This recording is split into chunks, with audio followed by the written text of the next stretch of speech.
গল্পের সওদাগর চ্যানেলে আপনাদের সবাইকে স্বাগতম। আজকে আমরা শুনব মোপাসাল লেখা ছোট গল্প একটি বিক্রয়।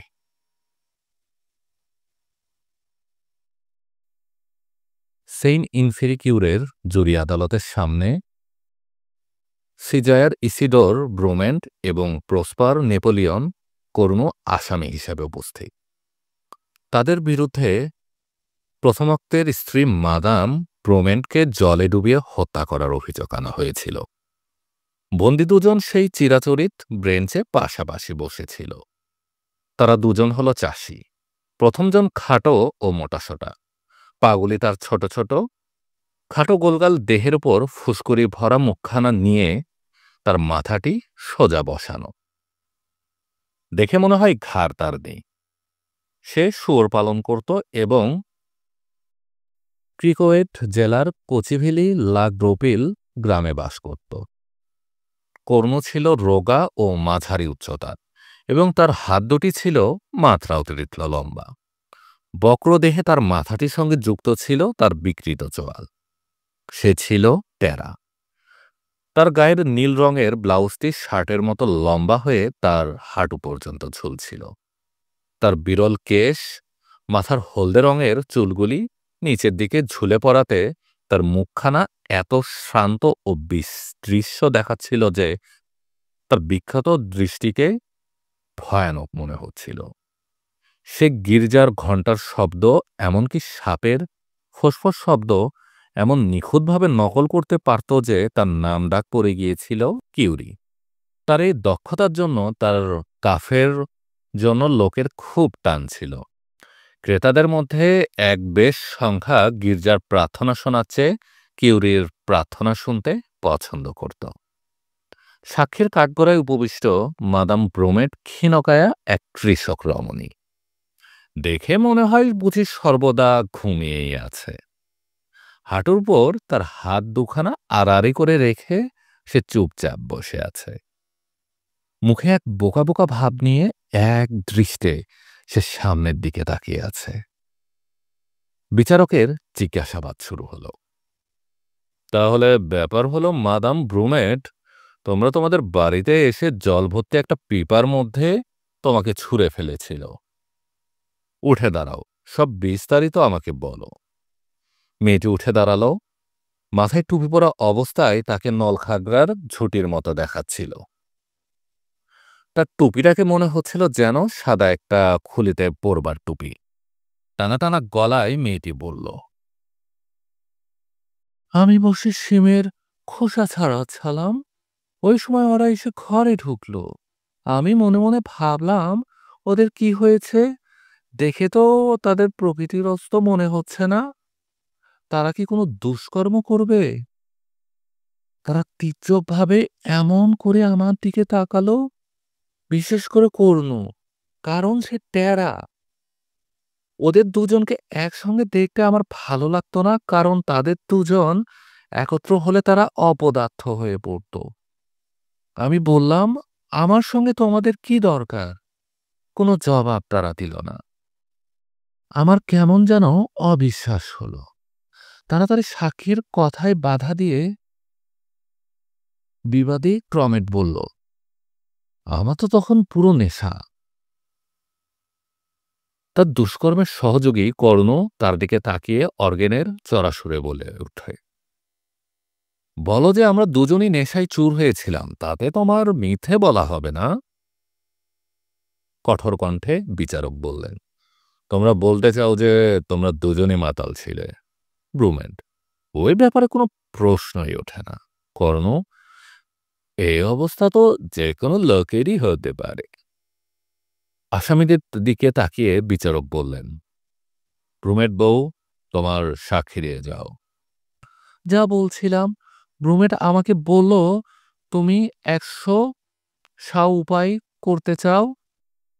আমি জবাব দিলাম, চাই, কারণ ঘোড়ার খুরের গর্ত থেকে তো আর 100 কুড়িয়ে পাওয়া যায় না। তখন সে বলল, চোখ খুলে দেখো, আমি যেমন করি তাই করো। তারপর সে কোনায় বর্ষার জল পড়ার নলের নিচে যে বড় খালি পিপা বসানো ছিল সেইটি সে আনতে গেল। সে ওটাকে গড়িয়ে গড়িয়ে আমার রান্নাঘরে এনে মেঝের মাঝখানটায় সেটিকে বসালো। তারপর সে আমায় বলল, যাও জল এনে এটিকে ভরিয়ে ফেলো। তাই আমি দুটি কলসি নিয়ে পুকুরে গিয়ে কেবল জলের পর জল আনতে লাগলাম। কি বলবো মসিয়ে প্রেসিডেন্ট, আপনার কাছে তো সত্যি কথাই বলতে হয়। ওই পিপাটি ছিল একেবারে জ্বালার মতো বড়। ওই সময় প্রমেন্ট আর কর্ণ গ্লাসের পর গ্লাস কেবল মদই খেয়ে চলছিল। তাদের মদ খাওয়া যখন শেষ হয়ে এসেছে তখন আমি তাদের বললাম, মদে তোমাদের পেট ভরে গেছে, এই পিপাটির চেয়েও বেশি পুরো হয়েছ তোমরা। প্রমেন্ট শুনে আমায় বলল, কোনো চিন্তা করো না, তুমি তোমার কাজ করে যাও। তোমারও সময় আসছে, প্রত্যেকে নিজ নিজ ভাগ পেয়ে যাবে। সে মদের নেশায় এত চুর ছিল যে তার কথায় আমি কান দিলাম না। পিপাটি যখন কানায় কানায় ভরে গেল তখন আমি বললাম, এই তো কাজ হয়ে গেল। তখন ব্রুমেন্ট নয় কর্ণ আমার হাতে 100 সাও দিল। ঠিকই বলেছি, কর্ণই তা আমাকে দিয়েছিল। ব্রুমেন্ট বলল, তুমি কি আরো 100 রোজগার করতে চাও? আমি বললাম, হ্যাঁ, কারণ ওই ধরনের উপহার পাওয়ায় আমি অভ্যস্ত ছিলাম না। তারপর সে বলল, তোমার কাপড় চোপড় খুলে ফেলো। আমায় কাপড় চোপড় খুলে ফেলতে হবে? সে বলল, হ্যাঁ, কোন কোন জামা কাপড় আমায় খুলতে বলছো? তোমার যদি খুব খারাপ লাগে তাহলে শুধু ড্রেসে মিস্টার রাখতে পারো, তাতে আমাদের কোনো অসুবিধা হবে না। ওই 100 স্বামী পাবো তাই আমাকে নগ্ন হতে হবে? কিন্তু অপদার্থ ওই লোক দুটির সামনে আমাকে যে ওই কাজ করতে হবে তা আমি ভাবিনি। প্রথমে টুপি, তারপর জ্যাকেট, আমার ঘাগরা ও পরে কাঠের জুতাটাও আমি খুলে ফেললাম। ব্রুমেন্ট বলল, তোমার মোজাও পায়ে রেখে দিতে পারো, আমরা লোক ভালো। তখন কর্ণ বলল, আমরা ভালো মানুষ। তাই ওই অবস্থায় অনেকটা মাথা ইভের মতো আমি সেখানে দাঁড়িয়ে রইলাম। তারা দুজনই তাদের চেয়ার ছেড়ে দাঁড়ালো, কিন্তু তারা এত বেশি মাতাল হয়েছিল যে কি বলবো মসিয়ে প্রেসিডেন্ট, সোজা হয়ে দাঁড়াতে পারছে না। মনে মনে আমি ভাবলাম তাদের উদ্দেশ্য কি। ব্রুমেন্ট বলল, তুমি তৈয়ার? জবাবে কর্ণ বলে, বা আমি তৈরি। তারা আমায় তুলে নিল। ব্রুমেন্ট ধরলো আমার মাথার দিকে, কর্ণ ধরলো পায়ের দিকে। বলা যায় ধোয়ার জন্য চাদর যেমন করে লোকে ধরে ঠিক তেমনি ভাবে তারা আমায় তুলে নেয়। তখন আমি চেঁচাতে শুরু করলাম। ব্রুমেন্ট বলল, পাজি কথাকার, চুপ কর। তখন তারা আমায় শূন্যে তুলে ওই জল ভর্তি পিপার মধ্যে চেপে ধরলো। তাতে আমার দম বন্ধ হবার মতো হলো। আমার শরীরের ভিতরটা ঠান্ডায় যেন জমে গেল। ব্রুমেন্ট বলল, হয়েছে তো, কর্ণ বলল, আর কিছু দরকার নেই। ব্রুমেন্ট বলল, মাথাটা যখন দোবানো হয়নি তাতে ওজনের তফাৎ হয়ে যাবে। তাহলে মাথাও চেপে ধর। তখন যেন আমায় ডুবিয়ে ফেলবে সেভাবে ব্রুমেন্ট ঠেলে আমার মাথাটা ডুবিয়ে দেয়। তাতে আমার নাকে মুখে এত জল ঢুকেছে আমার তখনই স্বর্গদর্শন হয়ে যাচ্ছিল। সে জলের তলায় আমায় ঠেলে দিলে আমি তার মধ্যে ডুবে গেলাম। মনে হলো তাতে সে ভয় পেয়ে গেল। আমাকে টেনে তুলে সে বলল, ওঠ, মরা গিয়ে গা মুছে ফেল। আমি তখনই উঠে দিলাম দৌড়। মাসিয়া লাকিওরের বাড়ির কাছে গিয়ে আমি থামি। তখন আমার অবস্থা একেবারে উলঙ্গ থাকার মতো।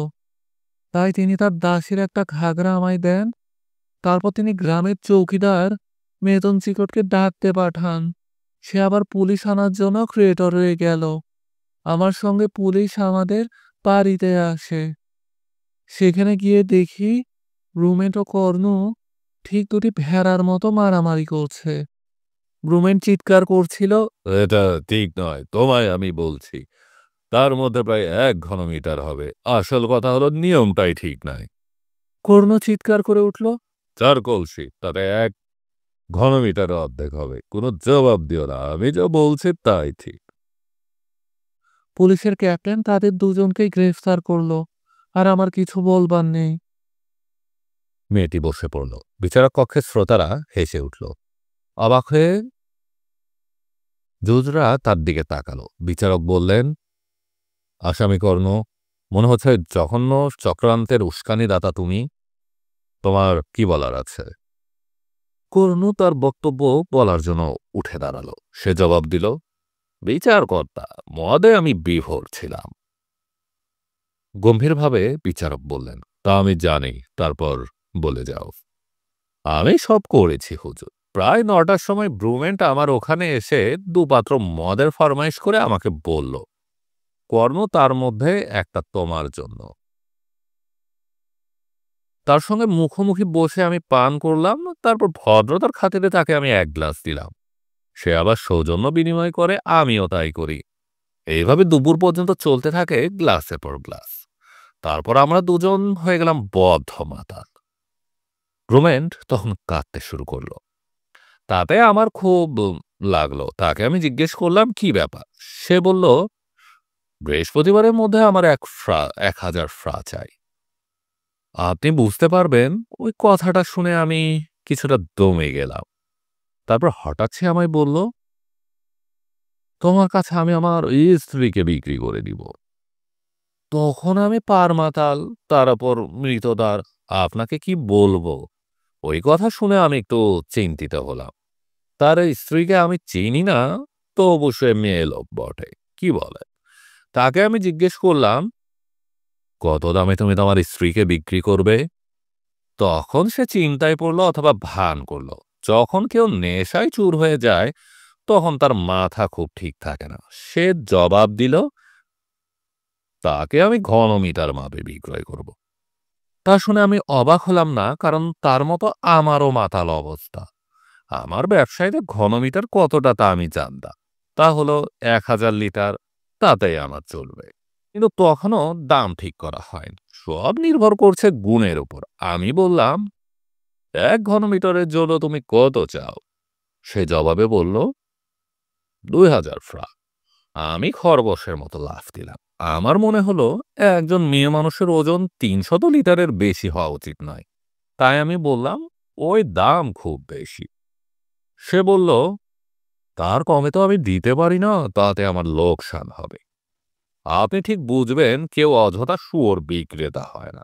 তার ব্যবসা সে ঠিক বোঝে, কিন্তু সে নোনতা শুয়োরের মাংস বেচে যদি চালাক হয়, আমি তার চেয়েও বেশি চালাক। আর তাদেরই আমি বেচে ফেলতে পারি। হা হা হা। তাই আমি তাকে বললাম, মেয়েটা যদি নতুন হতো আমি কিছু বলতাম না, কিন্তু তার সঙ্গে তোমার বেশ কিছুদিন ধরে বিয়ে হয়েছে, তাই আগের মতো সে তা জানে। তোমাকে আমি ১ ঘনমিটারের জন্য ১৫০০ ফ্রা দিব। তার থেকে ১ শাও বেশি দিব না। তাতে তুমি রাজি আছো কিনা? সে বলল, তাতেই রাজি। এটাও তো ভালো। আমি রাজি হয়ে গেলাম। তারপর হাত ধরাধরি করে আমরা বেরিয়ে পড়লাম। এই দুনিয়ায় আমাদের একে অন্যকে সাহায্য করতেই হবে। কিন্তু আমার মনে এক ভয় এলো। আমি জিজ্ঞেস করলাম, তোমার স্ত্রীকে কোনো তরল পদার্থের মধ্যে না ডুবালে তাকে তুমি মাপবে কি করে? তারপর সে তার ধারণা আমায় বুঝিয়ে বলল। অবশ্য নেশায় চুর হয়ে থাকায় বোঝাতে তার কষ্ট হচ্ছিল। সে আমায় বলল, আমি ১ পিপা এনে তার কানায় কানায় জল দিয়ে ভরব। তখন তার মধ্যে আমার স্ত্রীকে আমি ফেলব। তখন তা থেকেই যতটা জল উপচে পড়বে, তার ওজন আমরা নেব। ওইভাবেই তা স্থির করতে হবে। আমি বললাম, বুঝেছি বুঝেছি, ঠিক আছে, কিন্তু জল যা উপচে পড়বে তা তো সব গড়িয়ে চলে যাবে। তাহলে তুমি কি করে ধরে নিবে? তখন সে আমাকে আরো মদ ঠাসতে থাকে এবং বুঝে বলে যে, পিপা থেকে তার স্ত্রীকে বের করে নেবার পরে যতটা জল পড়ে গেছে, ততটা আবার ভরে দিতে হবে। তখন যতটা জল পিপায় ভরা হবে তা আমরা মেপে নিব। আমার মনে হয় ১০ কলসি হবে এবং তাতে ১ ঘনমিটার হবে। ওই বুড়ো খুড়োটা কিন্তু মাতাল হয়েও বোকা ছিল না। সংক্ষেপে বলতে গেলে, তার বাড়িতে যখন আমরা পৌঁছালাম, তার স্ত্রীর দিকে আমি লক্ষ্য করলাম। কোনো মতেই তাকে সুন্দরী মেয়েলোক বলা চলে না। সে তো এখানেই আছে, সবাই তাকে দেখতেই পাচ্ছে। মনে মনে আমি বললাম, আমাকে হতাশ হতে হচ্ছে। তাতে কি এসে যায়, সুস্থি আর কুৎসিত যাই হোক, তার একটা দাম তো হবেই। আপনি বলুন মার্শিয়া প্রেসিডেন্ট ঠিক কিনা। মেয়ে লোকটির দিকে তাকিয়ে দেখলাম সে বেড়ার খুঁটির মতো সরু। আমার মনে হলো মেয়েটির ওজন 400 লিটার হবে না। তরল পদার্থের ব্যাপার তো, বিষয়টা আমি বুঝি। মেয়ে লোকটি সব ব্যাপারে আমাকে খুলে বলেছে। আমি নিজের অসুবিধা সত্ত্বেও তার গায়ে সেমিজার মজা পর্যন্ত রাখতে দিয়েছিলাম। আর যখন ফুরে গেল, তার স্ত্রী ছুটে পালিয়ে গেল। আমি বললাম, দেখ দেখ ব্রুমেন, সে পালাচ্ছে। সে জবাব দিল, ভয় পেও না, আমি ঠিক তাকে ধরে নিয়ে আসবো।